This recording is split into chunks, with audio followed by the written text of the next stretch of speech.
Bonjour!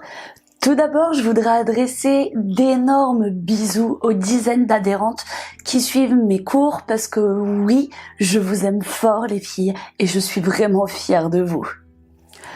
La première fois que je suis allée en salle de sport, après de longs mois de procrastination, il m'a fallu à peu près autant de temps pour pousser la porte d'entrée que pour sortir du vestiaire, c'est-à-dire très longtemps. Dès les premières secondes, j'ai eu cette horrible sensation que tout le monde me regardait et me jugeait, un peu comme quand on entre à la grande école avec son petit cartable et qu'on avance dans la cour sous les yeux des grands. Vous voyez. J'ai traversé la salle d'un pas rapide en accrochant un sourire à ma moue dépitée. Je devais être un peu ridicule, tout du moins je me sentais ridicule. Bref, pas à ma place, avec mon bas de jogging et mon t-shirt ample. J'avais le sentiment que tout le monde était beau, c'est-à-dire bien mieux que moi, que tout le monde était heureux, que tout le monde avait ici sa place et que moi, j'étais le vilain petit canard qui s'est gouré de marre. Je me suis précipitée dans la cabine exiguë pour me changer et j'ai passé un long moment assise sur le petit banc à me demander ce que je foutais là et à hésiter entre sortir et affronter mes appréhensions ou filer à toutes jambes sans me retourner. J'ai fini par me faire violence et j'ai osé. Dans ma nouvelle tenue, je me sentais accoutrée, déguisée. Bref, je me détestais, je me trouvais affreuse, boudinée. En vrai, lorsqu'aujourd'hui j'évoque ces moments épiques, certes, j'en ris, mais l'émotion demeure. C'est fou ce que le doute peut être dévastateur et induire en erreur. Bien sûr que non, personne ne me regardait ce jour-là, et bien sûr que tous les gens qui étaient présents n'étaient pas beaux et heureux. Pourtant, il y avait un lien fort qui les unissait, et il m'a fallu du temps pour comprendre les mécanismes. L'effort physique était ce lien, la volonté de se dépasser, d'aller plus vite, plus loin dans le défi avec soi-même. Mais pas pour plaire à l'autre, non, pas pour montrer à l'autre, non plus, et pas juste pour se plaire à soi, mais pour être soi. Évidemment qu'il y a une énorme dose de narcissisme chez celui ou celle qui quotidiennement travaille son corps, et bien sûr que l'autosatisfaction ne vient que sporadiquement.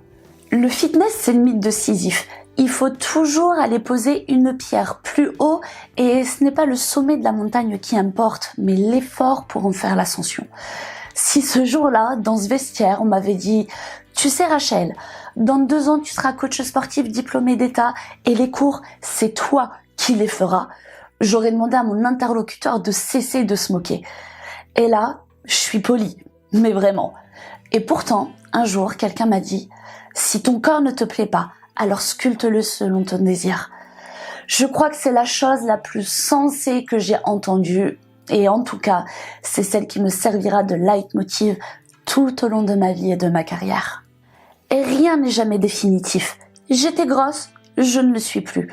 J'étais ramollie, je donne des cours de fitness et de strong by Zumba. Je bouffais de la merde, je m'alimente correctement.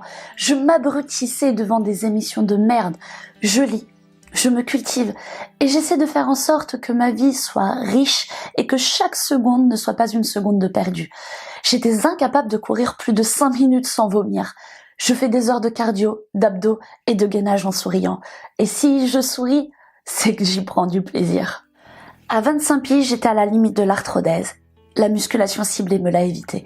Et quand je suis dans l'effort, c'est de ça dont je me souviens. Je ne suis pas une exception, je n'ai rien de plus, mais ce dont je suis sûre, et ça c'est le sport qui me l'a enseigné, c'est que je n'ai rien de moins. Alors osez donc, cessez de regarder ces filles qui vous semblent parfaites sur papier glacé ou sur les réseaux sociaux, d'autant que les 3/4 sont photoshopés, retouchés. Boire mieux, manger et du sport. Il n'y a pas de secret. Pour changer, faut en chier, oui. Enfin, tout du moins au début, parce que franchement, le plaisir, il vient très vite.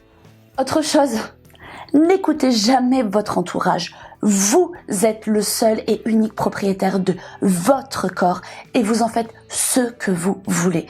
Et si vous passez du temps à la salle et si vous décidez de zapper la malbouffe, c'est votre droit absolu. C'est votre vie et elle vous appartient. Sachez d'ores et déjà que rares seront ceux qui vous encourageront et que nombreux seront ceux qui tenteront de vous dissuader. Petit florilège de conneries que vous entendrez sans doute de la part de gens bien intentionnés. Mais t'es ridicule!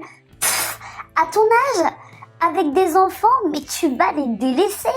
Il faut s'accepter comme on est. Mais enfin, tu n'as pas des choses plus importantes à faire? Tu fais ça pour ton couple? Il te trompe? Ou alors t'as peur de vieillir? T'étais mieux avant, tu sais. Tu vas devenir superficielle. Tu vas ressembler à rien avec tes gros muscles. Et puis, tu crois que ça va te rendre heureuse? Tu ferais mieux de te trouver un mari. Et ma préférée.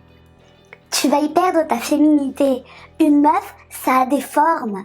Ok, là vous rigolez. Mais le jour où, après en avoir bavé des mois pour avoir un résultat, vous vous prendrez ça par la bonne copine. Je suis pas sûre que ça vous fasse marrer. Le fitness, c'est un art de vivre, de percevoir le corps, de trouver une harmonie intérieure. C'est un cheminement qui mène à son propre épanouissement et une perception aiguë des choses. C'est une alchimie qui vous apportera la confiance, l'assurance et quelque part, oui, le bonheur. Aujourd'hui, le bonheur, je le distille, je le transmets et donner à l'autre, quoi de plus beau et de plus enrichissant. Alors, faites comme moi. Écoutez-vous, déterminez ce qui est le mieux pour vous et osez vous construire. J'attends vos commentaires avec impatience et en attendant, je vous dis à la semaine prochaine. Belle fin de journée à vous!